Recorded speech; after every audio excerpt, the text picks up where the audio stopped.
Hi friends, ನಮಸ್ಕಾರ ಎಲ್ಲರಿಗೂ. ರಂಜೂಸ್ homely ಫುಡ್ಗೆ ಎಲ್ಲರಿಗೂ ಸ್ವಾಗತ. ಇವತ್ತೊಂದು ಆರೋಗ್ಯಕರವಾದಂತ ಒಂದು ರೆಸಿಪಿ ಮಾಡ್ತಾ ಇದ್ದೀನಿ. ಇದು ನಮಗೆ ಬೆಳಗಿನ ಬ್ರೇಕ್ಫಾಸ್ಟ್ಗೂ ತಿನ್ಬೋದು ಅಥವಾ ಸಂಜೆ ಹೊತ್ತು ಟೀ ಜೊತೆನೂ ತಿನ್ಬೋದು.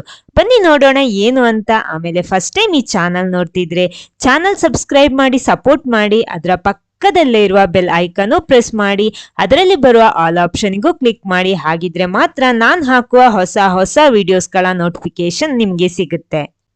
ಇದಕ್ಕೋಸ್ಕರ ಒಂದು ಸಣ್ಣ ಕಡಾಯಿ ಬಿಸಿ ಮಾಡಿ ಅದಕ್ಕೆ ಸ್ವಲ್ಪ ಶೇಂಗಾ ಹಾಕ್ತಾ ಇದ್ದೀನಿ ಅಥವಾ ನೆಲಗಡಲೆ ಹಾಕ್ತಾ ಇದ್ದೀನಿ. ಅದನ್ನ ಚೆನ್ನಾಗಿ ರೋಸ್ಟ್ ಮಾಡಬೇಕು. ನೋಡಿ, ಇವಾಗ ಚೆನ್ನಾಗಿ ರೋಸ್ಟ್ ಆಗಿದೆ, ಸಾಕು. ಇದನ್ನ ತೆಗಿತಾ ಇದ್ದೀನಿ. ನಿಮ್ಗೆ ರೋಸ್ಟ್ ಮಾಡಿದಂತಹ ಶೇಂಗಾ ತಗೊಂಡ್ರು ತೊಂದರೆ ಇಲ್ಲ. ನೋಡಿ, ಇದನ್ನ ಇನ್ನೊಂದು ಪ್ಲೇಟಿಗೆ ಹಾಕ್ಬಿಟ್ಟು ಇದಕ್ಕೆ ಸ್ವಲ್ಪ ಗೋಡಂಬಿನೂ ಹಾಕ್ಬಿಟ್ಟು ಅದೇ ರೀತಿ ರೋಸ್ಟ್ ಮಾಡ್ತಾ ಇದ್ದೀನಿ. ತುಪ್ಪ ಎಣ್ಣೆ ಏನು ಹಾಕ್ಬೇಕಾದ ಅವಶ್ಯಕತೆ ಇಲ್ಲ. ನೋಡಿ, ಇದು ರೋಸ್ಟ್ ಆಗಿದೆ, ಸಾಕು. ನೆಕ್ಸ್ಟ್ ಇದನ್ನ ನಾನು ನೋಡಿ ಈ ರೀತಿ ಹುಡಿ ಮಾಡುವ ಕಲ್ಲಲ್ಲಿ ಹಾಕ್ಬಿಟ್ಟು ಇದನ್ನ ಚೆನ್ನಾಗಿ ಹುಡಿ ಮಾಡ್ತೀನಿ. ಅಂದ್ರೆ ಜಾಸ್ತಿ ಹುಡಿ ಆಗ್ಬಾರ್ದು. ನೋಡಿ, ಈ ರೀತಿ ಇರಬೇಕು. ಹುಡಿಯಾಗಿ ರೆಡಿ ಆಗಿದೆ ನೋಡಿ, ಈ ರೀತಿ. ಓಕೆ, ಇದನ್ನ ಒಂದು ಸೈಡಲ್ಲಿ ಇಟ್ಕೊಳ್ಳಿ. ಆಮೇಲೆ ನಮ್ಗೆ ಬೇಕಾಗಿರೋದು ಬಾಳೆಹಣ್ಣು. ನೋಡಿ, ನಾನಿಲ್ಲಿ 2 ನೇಂದ್ರ ಬಾಳೆಹಣ್ಣು ತಗೊಂಡಿದ್ದೀನಿ. ಅಂದ್ರೆ ಇದು ಸ್ವಲ್ಪ ಸಣ್ಣ ಗಾತ್ರದ ನೇಂದ್ರ ಬಾಳೆಹಣ್ಣು. ನಾನಿಲ್ಲಿ ಇದು 2 ಫುಲ್ ಆಗಿ ಬಳಸ್ತಾ ಇಲ್ಲ, 1.5 ನೇಂದ್ರ ಬಾಳೆಹಣ್ಣು ಉಪಯೋಗಿಸ್ತಾ ಇರೋದು. ಅಂದ್ರೆ ನೀವು ಜಾಸ್ತಿ ಪ್ರಮಾಣದಲ್ಲಿ ಮಾಡ್ತಿದ್ರೆ ನಿಮ್ಗೆ ಜಾಸ್ತಿ ಬಾಳೆಹಣ್ಣು ತಗೋಬಹುದು. ನೋಡಿ, ಈ ರೀತಿಯ ಚೆನ್ನಾಗಿ ಹಣ್ಣಾಗಿರುವಂತಹ ಬಾಳೆಹಣ್ಣು. ಇದನ್ನ ಸಿಪ್ಪೆ ತೆಗೆದ್ಬಿಟ್ಟು ಒಂದು ಮಿಕ್ಸಿ ಜಾರಿಗೆ ಹಾಕ್ತಾ ಇದ್ದೀನಿ. ಮೊದಲು ತುಂಡು ಮಾಡಿ ಹಾಕ್ತೀನಿ, ಆವಾಗ ರುಬ್ಬೋದಿಕ್ಕೆ ತುಂಬಾನೇ ಸುಲಭ ಆಗುತ್ತೆ. ನೋಡಿ, ಈ ರೀತಿ ಹಾಕ್ತಾ ಇದ್ದೀನಿ. 1.5 ಬಾಳೆಹಣ್ಣು ಇಲ್ಲಿ ನಾನು ತಗೊಂಡಿದ್ದೀನಿ. ಇದನ್ನ ನಾನು ರುಬ್ಬಿ ತರ್ತೀನಿ, ನೀರೇನು ಸೇರಿಸಬೇಡಿ. ನೋಡಿ, ರುಬ್ಬಿ ತಂದಿದ್ದೀನಿ. ನಮ್ಮ ಬಾಳೆಹಣ್ಣಿನ ಪೇಸ್ಟ್ ಇಲ್ಲಿ ರೆಡಿ ಆಗಿದೆ. ನೋಡಿ, ಈ ರೀತಿ ಇರುತ್ತೆ. ಚೆನ್ನಾಗಿ ರುಬ್ಬೇಕು, ಪೀಸ್ ಆಗಿ ಏನು ಇರಬಾರ್ದು. ನೋಡಿ, ಈ ರೀತಿ. ಇದನ್ನ ಒಂದು ಸೈಡ್ ಅಲ್ಲಿ ಇಟ್ಕೊಳ್ಳಿ. ಆಮೇಲೆ ನಮ್ಗೆ ಬೇಕಾಗಿರೋದು ತುರ್ದಿಟ್ಕೊಂಡಂತ ಬೆಲ್ಲ. 1 ಕಪ್ ಬೆಲ್ಲ ತಗೊಂಡಿದ್ದೀನಿ. ಅದಕ್ಕೆ 1/4 ಕಪ್ ನೀರು ಹಾಕ್ಬಿಟ್ಟು ಸ್ಟವ್ ಆನ್ ಮಾಡ್ತಾ ಇದ್ದೀನಿ. ಇನ್ನು ಇದನ್ನ ಚೆನ್ನಾಗಿ ಕುದಿಸ್ಬೇಕಂದ್ರೆ ಕರಗಿದ್ರೆ ಸಾಕು ಬೆಲ್ಲ. ಪಾಕ ಏನು ಆಗ್ಬೇಕಾದ ಅವಶ್ಯಕತೆ ಇಲ್ಲ. ನೋಡಿ, ಬೆಲ್ಲ ಎಲ್ಲ ಕರಗಿದ್ರೆ ಒಂದು ಬೆಲ್ಲದ ಪಾಕ ಇಲ್ಲಿ ರೆಡಿ ಆಗಿದೆ. ಇದನ್ನೊಂದು ಸೈಡ್ ಅಲ್ಲಿ ಇಟ್ಕೊಳ್ಳಿ. ಆಮೇಲೆ ಒಂದು ಪಾತ್ರ ತಗೊಂಡು ನಾವಿಲ್ಲಿ ರೆಡಿ ಮಾಡಿಟ್ಟಂತಹ ಬೆಲ್ಲದ ಪಾಕವನ್ನ ಈ ರೀತಿ ಸೋಸಿ ಉಪಯೋಗಿಸ್ಬೇಕು. ಯಾಕಂದ್ರೆ ಅದ್ರಲ್ಲಿ ಏನಾದ್ರೂ ಕಸ ಆತರ ಏನಾದ್ರೂ ಇದ್ರೆ ಅದರಲ್ಲಿ ಇರುತ್ತೆ. ಆಮೇಲೆ ನಾವಿಲ್ಲಿ ರುಬ್ಬಿಟ್ಟಂತಹ ಬಾಳೆಹಣ್ಣಿನ ಪೇಸ್ಟ್ ಕೂಡ ಇದಕ್ಕೆ ಹಾಕ್ತಾ ಇದ್ದೀನಿ. ಇವಾಗ ನಾನು ಸ್ಟವ್ ಏನು ಆನ್ ಮಾಡಿಲ್ಲ. ಇನ್ನು 1/2 ಕಪ್ ತೆಂಗಿನ ತುರಿ ಕೂಡ ಇದಕ್ಕೆ ಹಾಕ್ತಾ ಇದ್ದೀನಿ. ಇದ್ರ ಜೊತೆ 1/2 ಕಪ್ ಅಕ್ಕಿ ಹುಡಿ ಹಾಕ್ತಾ ಇದ್ದೀನಿ. ಆಮೇಲೆ ಇದಕ್ಕೆ ರುಚಿಗೆ ತಕ್ಕಷ್ಟು ಉಪ್ಪು ಕೂಡ ಸೇರಿಸಬೇಕು. ಆಮೇಲೆ ಸ್ವಲ್ಪ ಏಲಕ್ಕಿ ಹುಡಿ ಕೂಡ ಹಾಕ್ತಾ ಇದ್ದೀನಿ. ಏಲಕ್ಕಿ ಹುಡಿ ಹಾಕ್ಲೇಬೇಕು. ಇನ್ನು ಇದನ್ನ ಒಂದ್ಸಲ ಚೆನ್ನಾಗಿ ಮಿಕ್ಸ್ ಮಾಡ್ಕೊಳ್ಳಿ. ಇಲ್ಲಿ ನೀವು ಜಾಸ್ತಿ ಪ್ರಮಾಣದಲ್ಲಿ ಮಾಡ್ತಿದ್ರೆ ಅಕ್ಕಿ ಹುಡಿ ಕೂಡ ಜಾಸ್ತಿ ತಗೊಳ್ಳಿ. ಅದಕ್ಕೆ ಅನುಗುಣವಾಗಿ ಬಾಳೆಹಣ್ಣು ಕೂಡ ಜಾಸ್ತಿ ಮಾಡ್ಕೊಳ್ಳಿ. ಇಲ್ಲಾಂದ್ರೆ ಬಾಳೆಹಣ್ಣು ಮಾತ್ರ ಜಾಸ್ತಿ ಹಾಕೊಂಡು ಇದಷ್ಟು ಚೆನ್ನಾಗಿರಲ್ಲ. ಅಕ್ಕಿ ಹುಡಿ ಮತ್ತು ಬಾಳೆಹಣ್ಣು ಹಾಕೊಳ್ಳುವಾಗ ನೋಡ್ಕೊಂಡು ಸೇರಿಸ್ಕೊಳ್ಳಿ. ನೋಡಿ, ಇವಾಗ ಚೆನ್ನಾಗಿ ಮಿಕ್ಸ್ ಆಗಿದೆ. ಇವಾಗ ಇನ್ನು ನಾನು ಸ್ಟವ್ ಆನ್ ಮಾಡ್ತಾ ಇದ್ದೀನಿ, ಗ್ಯಾಸ್ ಉರಿಸ್ತಾ ಇದ್ದೀನಿ. ಇನ್ನು ಇದು ಸ್ವಲ್ಪ ಬೇಯಬೇಕು ನಮ್ಮ ಹಿಟ್ಟು. ನಾವು ಕಡುಬೆಲ್ಲ ಮಾಡುವಾಗ ಈ ರೀತಿ ಮಾಡ್ತೀವಲ್ವ, ಅದೇ ರೀತಿ ಮಾಡ್ಕೊಂಡ್ರೆ ಆಯ್ತು. ಅಂದ್ರೆ ಹಿಟ್ಟು ಸ್ವಲ್ಪ ಬೇಯಬೇಕು. ನೋಡಿ, ಈ ರೀತಿ ಚೆನ್ನಾಗಿ ಮಿಕ್ಸ್ ಮಾಡ್ತಾ ಇರಿ.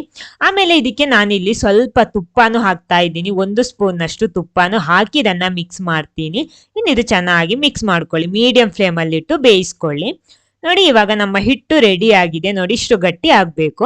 ಇನ್ನು ಇದಕ್ಕೆ ನಾವು ಅವಾಗ ಜಜ್ಜಿಟ್ಟಂತಹ ನಮ್ಮ ಶೇಂಗಾ ಮತ್ತು ಗೋಡಂಬಿ ಇವಾಗ ಹಾಕ್ತಾ ಇದ್ದೀನಿ. ಹಾಕ್ಬಿಟ್ಟು ಇದನ್ನ ಚೆನ್ನಾಗಿ ಮಿಕ್ಸ್ ಮಾಡ್ಕೊಳ್ಳಿ. ಇನ್ನು ಕೈಗೆ ಸ್ವಲ್ಪ ತುಪ್ಪ ಸ್ಪ್ರೆಡ್ ಮಾಡಿಬಿಟ್ಟು ಇದನ್ನ ಉಂಡೆ ಮಾಡಬೇಕು. ನಿಮ್ಗೆ ಯಾವ ಶೇಪಲ್ಲಿ ಬೇಕಿದ್ರು ಮಾಡ್ಬೋದು. ನೋಡಿ, ನಾನಿವಾಗ ಇದನ್ನ ಉಂಡೆ ಮಾಡ್ತಾ ಇದ್ದೀನಿ. ಸ್ವಲ್ಪ ತುಪ್ಪ ಹಾಕೊಳ್ಳಿ ಕೈಗೆ. ನೋಡಿ, ಈ ರೀತಿ ನಿಧಾನಕ್ಕೆ ಉಂಡೆ ಮಾಡ್ಕೊಳ್ಳಿ. ಎಷ್ಟು ದೊಡ್ಡದು ಬೇಕೋ ಅಷ್ಟು ಆ ರೀತಿ ಮಾಡ್ಬೋದು. ನೋಡಿ, ಈ ರೀತಿ ಇದೇ ರೀತಿ ಎಲ್ಲ ಉಂಡೆ ರೆಡಿ ಮಾಡಿ ತರ್ತೀನಿ ನಾನು.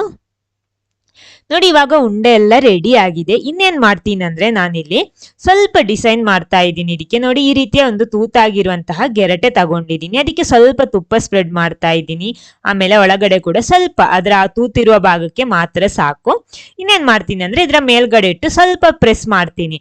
ಆವಾಗ ಸ್ವಲ್ಪ ಒಳ್ಳೆ ನೋಡೋದಿಕ್ಕೆ ಚೆನ್ನಾಗಿರುತ್ತೆ. ಮಕ್ಕಳಿಗೆಲ್ಲ ಕೊಡುವಾಗ ಈ ರೀತಿ ಸ್ವಲ್ಪ ಡಿಸೈನ್ ಎಲ್ಲ ಮಾಡಿಕೊಟ್ರೆ ಇಷ್ಟಪಟ್ಟು ತಿಂತಾರೆ. ಮಕ್ಕಳಿಗೆಲ್ಲ ಯಾರಿಗೂ ಅದೇ ರೀತಿ ಸ್ವಲ್ಪ ಡಿಸೈನ್ ಎಲ್ಲ ಮಾಡಿಕೊಟ್ರೆ ಅದರ ಟೇಸ್ಟ್ ನಮಗೆ ಸ್ವಲ್ಪ ಚೇಂಜ್ ಆಗಿ ಕಾಣಿಸುತ್ತೆ. ನೋಡಿ, ಈ ರೀತಿ ನೋಡೋದಿಕ್ಕೆ ಇವಾಗ ರೌಂಡಿಗಿಂತಲೂ ಈ ಶೇಪ್ ಸ್ವಲ್ಪ ಚೆನ್ನಾಗಿದೆ. ನೋಡಿ, ನಿಮ್ಗೆ ಯಾವ ಶೇಪ್ ಬೇಕೋ, ಯಾವ ರೀತಿ ಡಿಸೈನ್ ಮಾಡಬೇಕೋ ಆ ರೀತಿ ಮಾಡಬಹುದು ನಿಮಗೆ. ನೋಡಿ, ನಾನು ಈ ರೀತಿ ಸಿಂಪಲ್ ಆಗಿ ಗೆರಟೆ ಉಪಯೋಗಿಸಿ ಈ ರೀತಿ ಡಿಸೈನ್ ಮಾಡ್ತಾ ಇದ್ದೀನಿ ಇದಕ್ಕೆ.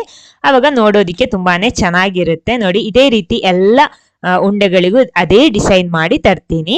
ನೋಡಿ ಇವಾಗೆಲ್ಲ ರೆಡಿ ಆಗಿದೆ. ಇನ್ನು ಇದನ್ನ ಬೇಯಿಸ್ಬೇಕು. ಅದಕ್ಕೋಸ್ಕರ ನಾನು ಇಲ್ಲಿ ಸ್ವಲ್ಪ ನೀರು ಬಿಸಿ ಮಾಡೋದಕ್ಕೆ ಇಟ್ಟಿದ್ದೀನಿ. ಅದರ ಮೇಲ್ಗಡೆ ನೋಡಿ ಈ ರೀತಿಯ ತೂತಿರುವಂತಹ ಪಾತ್ರೆ ಇಡ್ತಾ ಇದ್ದೀನಿ. ಅದ್ರ ಮೇಲ್ಗಡೆ ಇದನ್ನ ಇಟ್ಟು ನಾನು ಬೇಯಿಸ್ತೀನಿ, ಅಂದ್ರೆ ಆವಿಯಲ್ಲಿ ಇದನ್ನ ಬೇಯಿಸ್ತಾ ಇದ್ದೀನಿ. ನಾವು ಕಡುಬೆಲ್ಲ ಮಾಡುವಾಗ ಇದೇ ರೀತಿ ಅಲ್ವಾ, ಅದೇ ರೀತಿ ಇದನ್ನ ಬೇಯಿಸ್ತಾ ಇದ್ದೀನಿ. ಇನ್ನು 15 ನಿಮಿಷ ಬೇಯಿಸ್ಕೊಳ್ಳಿ. ನೋಡಿ ಇವಾಗ 15 ನಿಮಿಷ ಆಗಿದೆ. ನಮ್ಮ ತಿಂಡಿ ಇಲ್ಲಿ ರೆಡಿ ಆಗಿದೆ. ನೋಡಿ ಈ ರೀತಿ ಇದೆ. ಸಾಕು, ನಾನು ಇದನ್ನ ತೆಗಿತಾ ಇದ್ದೀನಿ. ಒಂದ್ಸಲ ಚೆಕ್ ಮಾಡ್ಬೋದು ನಿಮಗೆ ಬೆಂದಿದ ಅಂತ ಬೇಕಿದ್ರೆ. ನೋಡಿ ಈ ರೀತಿ ಸಾಕು, ನಾನು ಇದನ್ನ ತೆಗಿತಾ ಇದ್ದೀನಿ. ಸಾಕು ನೋಡಿ ಇವಾಗ ನಾವು ಮಾಡಿರುವಂತಹ ಅಂದ್ರೆ ಬಾಳೆಹಣ್ಣಿನಲ್ಲಿ ಮಾಡಿರುವಂತಹ ಒಂದು ಆರೋಗ್ಯಕರವಾದಂತ ಒಂದು ತಿಂಡಿ ರೆಡಿ ಆಗಿದೆ. ಇದು ನಮಗೆ ಬೆಳಗಿನ ಬ್ರೇಕ್ಫಾಸ್ಟ್ಗೂ ಮಾಡಿ ತಿನ್ಬಹುದು ಅಥವಾ ಸಂಜೆ ಹೊತ್ತು ಟೀ ಜೊತೆನೂ ತಿನ್ಬಹುದು. ಹೆಲ್ದಿ ಆಗಿರುವಂತ ಒಂದು ರೆಸಿಪಿ ನೋಡಿ ಈ ರೀತಿ ಇರುತ್ತೆ. ತುಂಡು ಮಾಡಿ ತೋರಿಸ್ತೀನಿ. ಈ ವಿಡಿಯೋ ನಿಮ್ಗೆ ಇಷ್ಟ ಆದ್ರೆ ಖಂಡಿತ ಲೈಕ್ ಮಾಡಿ, ಶೇರ್ ಮಾಡಿ, ಸಬ್ಸ್ಕ್ರೈಬ್ ಮಾಡಿದವರು ದಯವಿಟ್ಟು ಚಾನಲ್ ಸಬ್ಸ್ಕ್ರೈಬ್ ಮಾಡಿ. Thank you.